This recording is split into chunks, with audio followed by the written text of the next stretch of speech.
SSC result কি? এসএসসিতে GPA 5, এইচএসসিতেও GPA 5। Okay fine. কোন গ্রুপ থেকে? হিউম্যানিটিস। তো এরপর কি হলো? আপনার ক্লাস সাসপেন্ড এবং আপনি কি ফেস করতেছিলেন ওই সময় সোশ্যাল মিডিয়াতে নিয়ে এই যে এত ভিডিও আপনাকে নিয়ে? হ্যাঁ, আমাকে নিয়ে যে ভিডিওগুলো এবং ছবিগুলো পাবলিকলি হচ্ছে দেখানো হয়েছে, বা মানুষ হচ্ছে বিভিন্ন লিঙ্ক বলতেছে যে লিঙ্ক ভাইরাল হয়েছে বা ভিডিও ভাইরাল হয়েছে। আলটিমেটলি আমার কোনো লিঙ্ক ভাইরাল হয় নাই, কোনো ভিডিও ছিল না যে ভিডিও ভাইরাল হয়েছে, কোনো নোটস ছবিও ছিল না, কোনো নোটস ভিডিও ছিল না। ওইটা আমার নাম দিয়ে হচ্ছে বিভিন্ন ভিডিওতে হচ্ছে আমার কথা বলে হচ্ছে চালিয়ে দিছে। হ্যাঁ, আমার কিছু আমার ছবি দেখছি, আমি ভিডিও দেখছি যেগুলো হচ্ছে পুরা এডিটেড, মানে দেখেই মনে হচ্ছে যে আমার ছবিটা হচ্ছে বসে এআই দিয়ে হচ্ছে এডিট করে হচ্ছে। কিন্তু যে শিক্ষককে নিয়ে আপনার এই কথোপকথন বা আপনাদের এই ব্যক্তিগত বিষয়গুলো ভাইরাল হলো, ওই শিক্ষক ওই সময়টাতে আপনার সঙ্গে যোগাযোগ করেননি? না, যেদিন হচ্ছে আমাদের ব্যাপারগুলো হচ্ছে 14 তারিখ তো ওনার সাথে আমার লাস্ট কথা হয়। এরপর থেকে এখন পর্যন্ত আমি ওনার সাথে কোনো যোগাযোগ করিনি। উনিও করেননি? না। আচ্ছা। এরপর তো স্যারকে হচ্ছে কলেজ থেকে রিজাইন করাইছে, ওনাকে বের করে দিছে, উনি আর ক্লাস নিতে পারে নাই। তো আমাকে সাসপেন্ড করে রাখছিল, বাট আমি পরবর্তীতে হচ্ছে টেস্ট এক্সাম দিছি। বাট এখানেও হচ্ছে শর্ত ছিল যে আমি এক্সাম দিব, বাট আমি কোনো স্টুডেন্টের সাথে হচ্ছে বসে এক্সাম দিতে পারবো না, আমাকে একা এক্সাম দিতে হবে। এটা কি মানে HSC final exam? HSC test exam. Okay, তারপর কলেজে আমাকে বলছিল তুমি এক্সাম দিতে পারবা, বাট আমাদের মেডিকেল রুমে তোমাকে বসে একা এক্সাম দিতে হবে। ওকে। তো এটা শোনার পর হচ্ছে আমি লিটারালি আমার আম্মু আর আমি হচ্ছে ওই ভিপি স্যারের রুমে হচ্ছে কান্না করে দিই, যে আমি কান্না করতে করতে বলি, স্যার আমার তো এখানে ফল্ট নাই, আমি তো ভিকটিম, প্লাস হচ্ছে আমি এখন যে বাজির কথা বলবো, আমি স্যারকে বাজির কথা বলছি, কিন্তু এখন এটা তো মানে আমি ইচ্ছা করে করিনি। আলটিমেটলি আমার এইজের জন্য হয়তো আমার একটা তখন মানে এইজের একটা ব্যাপার থাকে ওই টাইমটাতে, মানে খেলার ছলে মজার ছলে জিনিসটা করে ফেলছি। কিন্তু এখানে একটা কথা হচ্ছে কি তৃপ্তি, মানে বাজির তো একটা লিমিট থাকে। আপনি যদি বাজি ধরে থাকেন কারো আপনি ক্যারেক্টার টেস্ট করবেন, তাহলে তো উনি যখন স্টেপটা নিয়েই ফেলেছেন, এক পা দিয়ে ফেলেছেন, তখনই আপনার এটা শেষ করে দেওয়া উচিত ছিল, রাইট?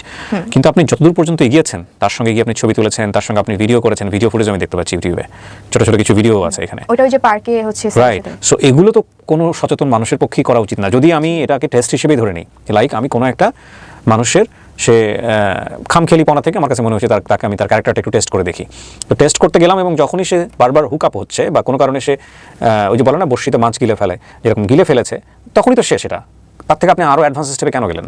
এটা ওই যে আমার ফ্রেন্ডরা বলছিল তোকে হচ্ছে প্রুফ সহ আমাদেরকে দেখাইতে হবে। প্রুফ মানে কি? আপনি তখনই প্রুফটা দেখা দিতেন যে ঠিক আছে স্যার তো রাজি হয়েছে, স্যার তো 18+ কথাবার্তা শুরু করে দিয়েছে, স্যার ডান।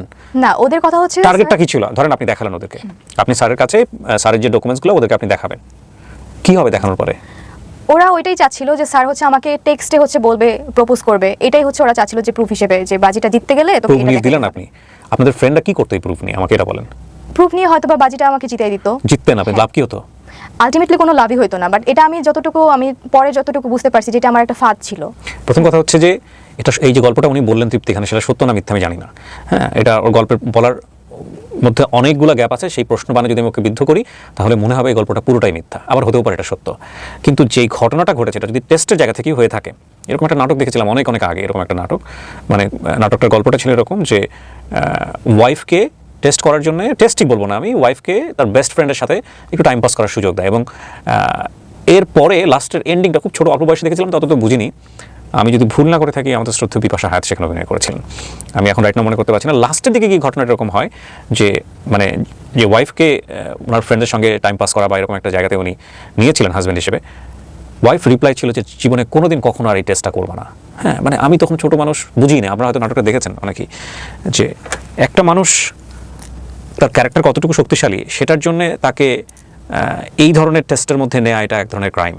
এটা ডেফিনেটলি ক্রাইম। এটা বন্ধুদের বর্ষেই হয়ে থাকুক বা যে জায়গা থেকে হয়ে থাকুক না কেন, এটা কোনোভাবেই নেওয়া উচিত নয়, কোনোভাবেই করা উচিত নয়। এটা ভুল, এটা অন্যায়। এবং এই ভুল এবং অন্যায়ের শাস্তি কি শুধুমাত্র ওই লোকটাই পেয়েছেন? না, যদি এটা হয়েই থাকে, আমি আবার রিপিট করছি, যদি এটাই হয়ে থাকে ঘটনা, তাহলে ডেফিনেটলি উনি যে কালারটা হয়েছেন সোশ্যাল মিডিয়াতে, সেটা তো নিঃসন্দেহে অনেক বড় একটা শাস্তি। আমি শুধু মানে এই জায়গাটাই আমি মানে বুঝতে পারছি না যে আপনি তার ক্যারেক্টার টেস্ট করতে গিয়ে এতটা বেশি ইনভলভ কেন হলেন। ফ্রেন্ডদের বাজি, আর যেখানে আপনার বয়ফ্রেন্ড জেনে গেছে, তখন আমি হচ্ছে ওকে জানাই, কারণ আমার তখন মনে হচ্ছিল যে বয়ফ্রেন্ডকে জানি জাহাঙ্গীরনগরে যেতেন। না, এটা তো বয়ফ্রেন্ডকে পরে জানানো হয়েছে। নাকি আপনি যখন বুঝতে পেরেছেন যে এটা হচ্ছে চরম পর্যায়ের একটা বিপদ নেমে আসতেছে, সো আমি বয়ফ্রেন্ডকে আগে জানাই থাকি যে কোনো আমার যাতে আমার সম্পর্কটা রক্ষা হয়? আমি এটা ভেবেই হচ্ছে আমি আমার বয়ফ্রেন্ডকে আগে জানাইছি। এটা তো আগে জানান, আপনি সব কাজ করে জানাইছেন। হ্যাঁ, ওইটাই আর কি, মানে ঘটনাটা ঘটার আগে আর কি আমি জানাইছি, যে মানে এক্সপোজ হওয়ার আগে আমি আমার আপনার বয়ফ্রেন্ডের সঙ্গে আপনার কত বছরের সম্পর্ক? এখন 4 বছরের। উনি কি আপনাকে বলেছে এই অনুষ্ঠানে সেটা বলো যাতে করে আমরা মানে আপনাকে বাধ্য করেছে কিনা? না বাধ্য করে নাই, আমি ওকে বলছি যে আমি এখানে যেতে চাই, ভাইয়ার শোতে যেতে চাই, তো ও আমাকে জাস্ট পারমিশন দিচ্ছে, কারণ এতদিন হচ্ছে আমাকে অনেক সি ইউ আর 18 প্লাস, আপনি চাইলে আপনি আপনার গণমাধ্যম আপনি ফেস করতে পারেন। আপনি কোনো মিডিয়াতে কোনো বক্তব্য দেননি এতদিন, প্রায় 1 বছর। আমাকে ট্রাই করছে, অনেকে হচ্ছে আমাকে রিচ করা ট্রাই করছে, বিভিন্ন সাংবাদিক এবং হচ্ছে